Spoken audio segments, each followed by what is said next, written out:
जरा सोचिए, अगर किसी पुरानी जर्जर इमारत की 29 अलग-अलग दीवारों को गिराकर उसकी जगह 4 मजबूत और आधुनिक खंबे लगा दिए जाएं। भारत के श्रम कानूनों के साथ हाल ही में कुछ ऐसा ही हुआ है। बिल्कुल। और ये दशकों में हुआ सबसे बड़ा बदलाव है। हाँ, और ये सिर्फ एक कानूनी बदलाव नहीं है, ये भारत में काम करने के तरीके, कर्मचारियों के अधिकार और मतलब कंपनियों की जिम्मेदारियों को नए सिरे से परिभाषित करने की एक बहुत बड़ी कोशिश है। तो आज हम इन्हीं 4 नए लेबर कोड्स की गहराइयों में उतरेंगे जो 21 नवंबर 2025 से लागू हो गए हैं। हाँ, और हमारा मकसद साफ है। हमारा मकसद साफ है, बिल्कुल।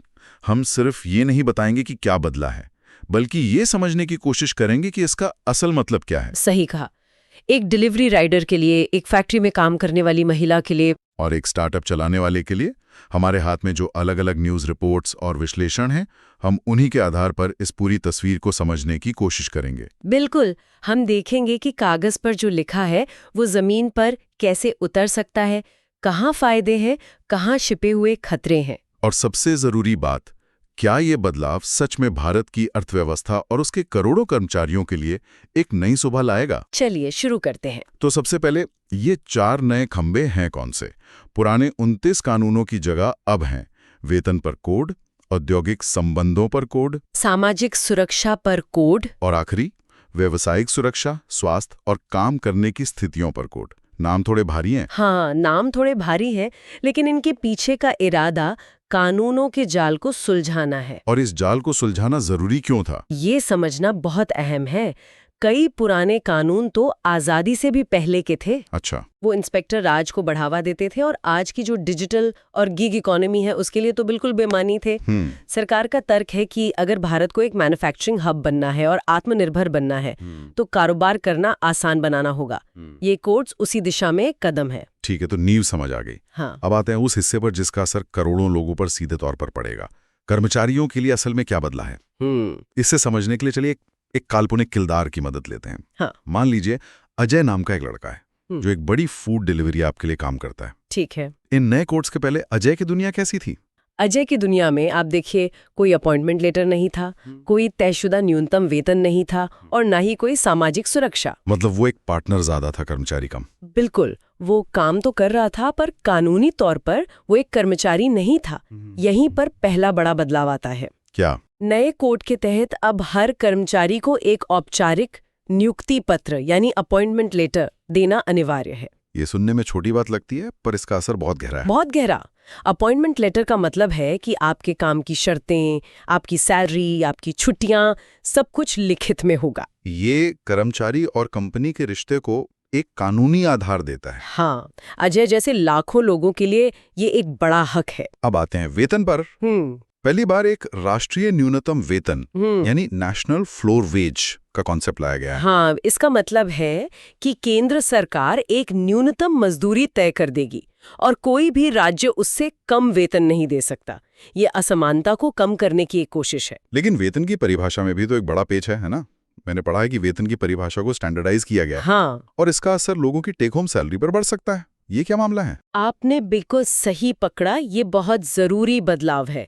देखिए, पहले कंपनियां क्या करती थी कि बेसिक सैलरी बहुत कम रखती थी और भत्तों यानी अलाउंसेस को बढ़ा देती थी ताकि उनका प्रोविडेंट फंड और ग्रेजुटी का योगदान कम रहे। बिल्कुल। अब नए नियम के मुताबिक आपके कुल वेतन का कम से कम 50% हिस्सा आपका मूल वेतन यानी बेसिक सैलरी होना चाहिए। अच्छा, तो उसका एक आम कर्मचारी पर क्या असर होगा? एक उदाहरण से समझाइए। मान लीजिए आपकी सैलरी 50,000 रुपए महीना है। पहले कंपनी शायद आपका बेसिक सिर्फ 15,000 मतलब 30% दिखाती थी, तो आपका पीएफ इसी 15,000 पर कटता था। ठीक है। अब नए नियम के तहत आपका बेसिक कम से कम 25,000 यानी 50% होना चाहिए। तो पीएफ योगदान बढ़ जाएगा। हाँ, इसका मतलब है कि आपके रिटायरमेंट के लिए ज्यादा पैसा जमा होगा, लेकिन शायद हर महीने हाथ में आने वाला पैसा यानी इन हैंड सैलरी थोड़ी कम हो जाए। समझ गया, यानी लंबी अवधि का फायदा पर शायद छोटी अवधि में जेब पर थोड़ा असर। हाँ। चलिए अब अजय की कहानी पर वापस आते हैं। उसके लिए सबसे बड़ा बदलाव क्या है जो अब तक किसी कानून के दायरे में था ही नहीं? उसके लिए सबसे बड़ा और मैं कहूंगी क्रांतिकारी बदलाव है सामाजिक सुरक्षा। अच्छा। इतिहास में पहली बार गिग वर्कर्स जैसे अजय और प्लेटफॉर्म वर्कर्स जैसे ऐप आधारित टैक्सी ड्राइवर या ऑनलाइन फ्रीलांसर्स, इनको कानूनी तौर पर मान्यता दी गई है। वाह। कोड कहता है कि उनके लिए एक सामाजिक सुरक्षा फंड बनाया जाएगा। और इस फंड में पैसा कहाँ से आएगा? कंपनियां यानी एग्रीगेटर्स अपने सालाना टर्नओवर का 1 से 2% हिस्सा इस फंड में डालेंगी। सिर्फ 1 से 2%? हाँ, और इस पैसे का इस्तेमाल अजय जैसे वर्कर्स को विकलांगता कवर, स्वास्थ्य और मातृत्व लाभ और बुढ़ापे में सुरक्षा देने के लिए किया जा सकता है। कागज पर यह एक गेम चेंजर है। लेकिन क्या टर्नओवर का 1-2% काफी होगा? भारत में तो करोड़ों गिग वर्कर्स हैं। ये रकम ऊंट के मुंह में जीरा जैसी तो नहीं रह जाएगी? ये एक बहुत ही जायज सवाल है और शायद इन कोड्स की सबसे बड़ी चुनौतियों में से एक। ये एक शुरुआत है, लेकिन क्या ये पर्याप्त है? इसका जवाब तो आने वाला वक्त ही देगा। सही है। ये इस पर भी निर्भर करेगा कि इस फंड को कैसे चलाया जाता है। ठीक है। गिग वर्कर्स के अलावा महिला कर्मचारियों और प्रवासी मजदूरों के लिए भी कुछ खास है? हाँ बिल्कुल। महिलाओं को अब उनकी सहमति और सुरक्षा इंतजामों के साथ रात की शिफ्ट में काम करने की इजाजत है। इससे उन्हें काम के ज्यादा मौके मिलेंगे। हाँ, साथ ही कार्यस्थल पर शिकायतों के लिए बनी समितियों में महिलाओं का प्रतिनिधित्व अनिवार्य कर दिया गया है। और प्रवासी मजदूर? जो व्यावसायिक सुरक्षा वाला कोड है, उसमें पहली बार देश के भीतर एक जगह से दूसरी जगह जाने वाले प्रवासी मजदूरों का एक राष्ट्रीय डेटाबेस बनाने की बात कही गई है। ओ, ये तो बहुत जरूरी है। कोरोना के समय हमने देखा था कि सरकार के पास उनका कोई रिकॉर्ड ही नहीं था। सही पकड़े। इस डेटाबेस से उन्हें ट्रैक करना और राशन कार्ड और दूसरी सामाजिक सुरक्षा योजनाओं का लाभ उन तक पहुंचाना आसान हो जाएगा। तो कुल मिलाकर कर्मचारियों के लिए कई सकारात्मक पहलू हैं। हाँ है तो अगर एक तरफ कर्मचारियों के लिए इतने फायदे गिनाए जा रहे हैं, तो सिक्के का दूसरा पहलू भी होगा।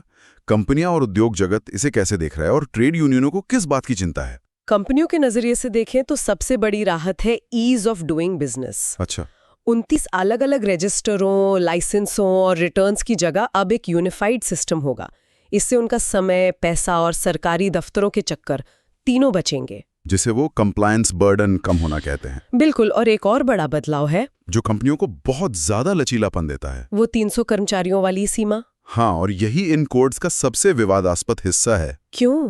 पहले अगर किसी कंपनी में 100 से ज्यादा कर्मचारी थे तो उन्हें छटनी यानी लेऑफ्स या कंपनी बंद करने के लिए सरकार से इजाजत लेनी पड़ती थी, जो बहुत मुश्किल थी। बहुत लंबी और मुश्किल प्रक्रिया थी। अब इस सीमा को बढ़ाकर 300 कर्मचारी कर दिया गया है। 1 मिनट, इसका मतलब है कि अब 299 कर्मचारियों वाली कोई भी कंपनी बिना किसी सरकारी मंजूरी के अपने कर्मचारियों को निकाल सकती है। हाँ, ये तो बहुत बड़ा बदलाव है। इससे तो हायर एंड फायर यानी जब मर्जी नौकरी पर रखो, जब मर्जी निकाल दो वाली संस्कृति को बढ़ावा मिलेगा। आपने बिल्कुल वही चिंता जताई है जो देश की लगभग सभी ट्रेड यूनियनें जता रही हैं। उनका कहना है कि ये कर्मचारी विरोधी है और इससे कर्मचारियों की नौकरी की सुरक्षा पूरी तरह से खत्म हो जाएगी। उन्हें डर है कि कंपनियां इसका गलत इस्तेमाल करेंगी और कर्मचारियों की मोल भाव करने की ताकत कम हो जाएगी। लेकिन सरकार और उद्योग जगत का इस पर क्या तर्क है? वो इसे सही कैसे ठहरा रहे हैं? उनका तर्क थोड़ा अलग है। वो कहते हैं कि 100 वाली सख्त सीमा की वजह से कंपनियां ज्यादा लोगों को नौकरी पर रखने से ही डरती थी। अच्छा। हाँ, वो जानबूझकर अपना आकार छोटा रखती थीं या फिर कॉन्ट्रैक्ट पर जाए लोगों को रखती थीं ताकि वो इस कानून के दायरे में ना आए। उनका मानना है कि अब जब ये सीमा 300 हो गई है तो कंपनियां बिना डरे ज्यादा लोगों को औपचारिक तौर पर नौकरी पर रखेंगी, जिससे रोजगार बढ़ेगा। यही उनका तर्क है। तो ये एक तरह की खींचतान है नौकरी की सुरक्षा और नौकरी पैदा करने के बीच। बिल्कुल, job security versus job creation. एक तरफ यूनियनों का डर है, दूसरी तरफ कंपनियों का तर्क। ये एक बहुत बड़ा दांव है और यही इन सुधारों का केंद्रीय द्वंद्व है। हाँ, क्या ज्यादा लचीलेपन से ज्यादा औपचारिक नौकरियां पैदा होंगी या सिर्फ मौजूदा नौकरियों में असुरक्षा बढ़ेगी? इसका जवाब हमें अगले कुछ सालों में ही मिलेगा। ठीक है, तो कानून तो बन गए, फायदे और नुकसान पर बहस भी हो रही है, लेकिन असली परीक्षा तो जमीन पर होती है। इन्हें लागू करने में क्या चुनौतियां हैं? यहाँ एक पेंच है। भारत में लेबर से जुड़े कानून बनाना सिर्फ केंद्र सरकार का काम नहीं है, राज्यों भी इसमें अपनी भूमिका निभाते हैं। समवर्ती सूची, कॉन्करेंट लिस्ट। बिल्कुल। तो दिल्ली में कानून बन तो गया, लेकिन अब हर राज्य को अपनी तरफ से हरी झंडी दिखानी होगी और अपने नियम बनाने होंगे। और यहीं पर देरी या गड़बड़ी हो सकती है। हाँ, हो सकता है कि कुछ राज्य इसे जल्दी लागू करें, कुछ देर से, और कुछ अपने नियमों में बड़े बदलाव कर दें। यानी एक देश एक कानून वाली बात यहाँ पूरी तरीके लागू नहीं होती। नहीं होती। एक और बदलाव है इंस्पेक्टर की भूमिका को लेकर। अब उन्हें इंस्पेक्टर कम फैसिलिटेटर कहा जाएगा। ये क्या है? क्या ये सिर्फ शब्दों का खेल नहीं है? ये एक दिलचस्प बदलाव है। पहले इंस्पेक्टर का काम सिर्फ गलतियां पकड़ना और जुर्माना लगाना होता था। अब कहा जा रहा है कि उनका काम कंपनियों को सलाह देना और नियमों का पालन करने में मदद करना भी होगा। इरादा तो अच्छा लगता है, ताकि इंस्पेक्टर राज का डर कम हो। इरादा अच्छा है, लेकिन क्या इससे इंस्पेक्टरों की ताकत कम नहीं हो जाएगी? क्या कंपनियां नियमों को हल्के में नहीं लेने लगेंगी, ये सोच करके इंस्पेक्टर अब तो फैसिलिटेटर यानी मददगार बन गया है? यही असली सवाल है। क्या ये एक सकारात्मक बदलाव होगा जो भरोसे पर आधारित है, या फिर ये एक कमजोर निगरानी प्रणाली को जन्म देगा? इसका असर इस बात पर निर्भर करेगा कि इन फैसिलिटेटर्स को ट्रेनिंग कैसे दी जाती है और उनकी जवाबदेही कैसे तय होती है। और काम के घंटों को लेकर भी तो कुछ चिंताएं हैं, वो 12 घंटे वाली बात।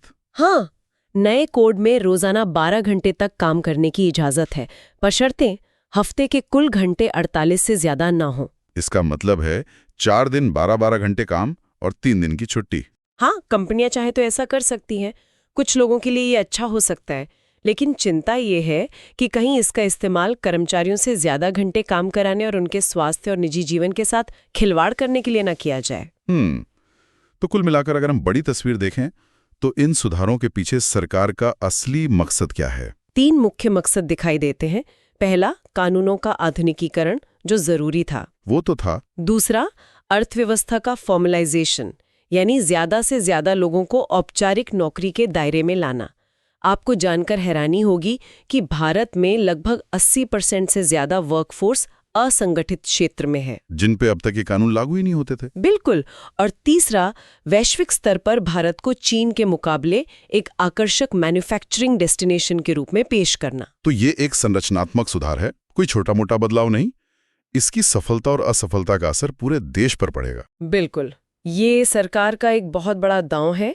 वो इस उम्मीद पर चल रही है कि बेहतर और सरल नियम ज्यादा निवेश लाएंगे, जिससे कंपनियां बढ़ेंगी और अंत में ज्यादा नौकरियां पैदा होंगी। लेकिन ये एक लंबी सड़क है। बहुत लंबी सड़क है, और इसकी सफलता इस बात पर टिकी है कि सरकार कर्मचारी सुरक्षा और व्यापारिक लचीलेपन के बीच संतुलन कैसे साधती है। तो आज की हमारी इस गहरी पड़ताल का सार ये है, भारत ने अपने पुराने श्रम कानूनों की इमारत को गिराकर 4 नए कोड्स की नींव रखी है। इससे अजय जैसे करोड़ों गिग वर्कर्स को पहली बार कानूनी पहचान और सुरक्षा का वादा मिला है। कंपनियों के लिए नियमों का पालन आसान हुआ है, लेकिन साथ ही 300 कर्मचारियों तक की छटनी के आसान नियम और काम के घंटों के लचीलेपन ने यूनियंस और कर्मचारियों के मन में नौकरी की सुरक्षा को लेकर एक गहरा डर भी पैदा कर दिया है। इन सभी स्रोतों से एक ही बड़ी टक्कर सामने आती है, कारोबार के लिए जरूरी लचीलापन और कर्मचारी के लिए जरूरी सुरक्षा। सोचने वाला बड़ा सवाल अब ये नहीं है कि क्या ये कोड संतुलन बना सकते हैं। असली सवाल ये है कि जैसे जैसे भारत की गिग इकोनॉमी और टेक्नोलॉजी आगे बढ़ेगी, ये संतुलन किस तरफ झुकेगा? क्या भविष्य में कर्मचारी की परिभाषा ही बदल जाएगी? बिल्कुल। और क्या ये कानून भविष्य की उन चुनौतियों के लिए तैयार हैं जहां इंसान और आर्टिफिशियल इंटेलिजेंस साथ साथ काम करेंगे? इस संतुलन को बनाने की असली लड़ाई तो अब शुरू हुई है।